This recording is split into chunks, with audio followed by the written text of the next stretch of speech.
Imagine living on a tropical island where the sun shines, music fills the streets, and life feels almost perfect. Now imagine that paradise suddenly turning into a nightmare. On June 25, 1997, a volcano on the tiny Caribbean island of Montserrat unleashed a devastating avalanche of superheated ash and rock that raced down the mountainside at over 120 kilometers per hour. In less than 25 minutes, entire villages were destroyed. 19 people lost their lives. And the capital city was eventually buried beneath ash and volcanic debris. But what makes this disaster even more chilling is that one scientist had predicted it years earlier. This is the story of the Soufrière Hills Volcano eruption and the terrifying chain of events that led to the destruction of a Caribbean paradise. The island of Montserrat is small, only about 16 kilometers long and 10 kilometers wide. For decades, it was known as one of the most peaceful islands in the Caribbean. Its lush mountains, fertile farmland, and vibrant culture attracted tourists and musicians from around the world. At the heart of the island sat the capital city of Plymouth, a bustling port where most of the island's 10,500 residents lived and worked. But towering above the southern half of the island was a mountain that few people worried about, the Soufrière Hills Volcano. The volcano had been quiet for nearly 370 years. To the people living there, it seemed completely harmless. But deep underground, something dangerous was beginning to build. Montserrat sits on a volatile boundary between two massive tectonic plates, the Caribbean plate and the North American plate. As the North American plate slides beneath the Caribbean plate, the intense pressure melts rock into molten magma. Over time, that magma rises toward the surface, creating chains of volcanic islands across the Caribbean. Most of the time, this process happens silently, but on July 18, 1995, the silence ended. Islanders heard a strange roar coming from the mountain. Many thought it sounded like a jet engine. Then ash began to fall from the sky. After centuries of dormancy, Soufrière Hills had awakened. At first, scientists believed the eruption might only last a few years, but the volcano had other plans. Inside the crater, a massive lava dome began forming, a thick mound of molten rock slowly piling up. These domes are extremely unstable. If part of the dome collapses, it can trigger one of the most dangerous volcanic events on Earth: pyroclastic flows. These are avalanches of superheated gas, ash, and rock that can reach temperatures of 600 to 700 degrees Celsius. They move faster than a racing car and destroy everything in their path. Despite the growing danger, many islanders continued working inside restricted areas of the volcano's slopes. They had farms to tend, families to support, and many believed the worst would never happen.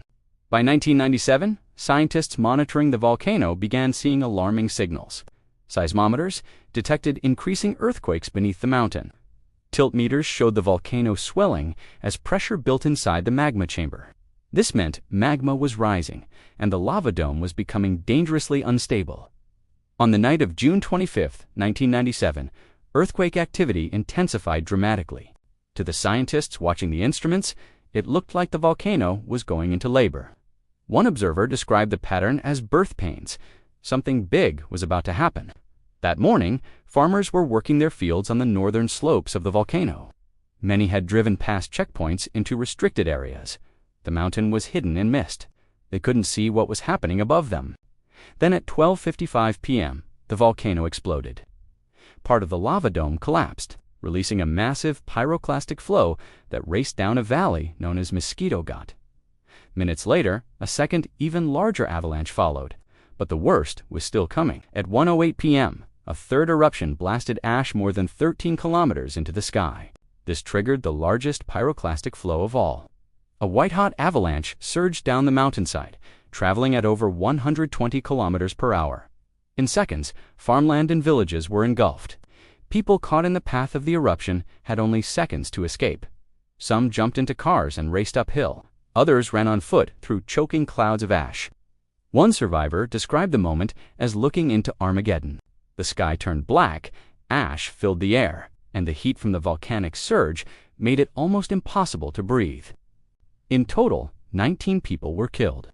Many were caught not by the heavy rock avalanche itself, but by a pyroclastic surge, a fast-moving cloud of scorching gas that swept across the plains. Temperatures in the surge reached 400 degrees Celsius. Death was almost instantaneous. Just weeks later, the volcano unleashed another massive eruption. This time, pyroclastic flows slammed directly into the capital city of Plymouth. Buildings collapsed under layers of ash, streets disappeared, the entire city was buried. Today, Plymouth remains a modern-day Pompeii, frozen in time beneath volcanic debris. More than two-thirds of Montserrat's population was forced to leave the island. Half of the island became permanently uninhabitable. What makes the tragedy even more haunting is that it had been predicted in 1987. Volcanologist Jeff Wadge warned that Soufrière Hills could erupt and threaten communities in southern Montserrat. His report recommended moving infrastructure to the safer northern part of the island. But the probability of eruption was estimated at just 1% within a century. The warning was largely ignored. 10 years later, the volcano proved him right. Today, about 4,500 people still live on Montserrat. The southern half of the island remains an exclusion zone, but the people who stayed have rebuilt their lives in the north. They live with the constant reminder that the Soufrière Hills Volcano is still active. Scientists continue to monitor it every day, watching the earthquakes, measuring volcanic gases, scanning for heat beneath the surface, because the next eruption could happen again, and this time they hope the world will be ready. Sometimes disasters aren't sudden. They are the result of a long chain of warning signs. And in Montserrat, those signs were there all along. I hope you have found this dive into the Montserrat eruption informative.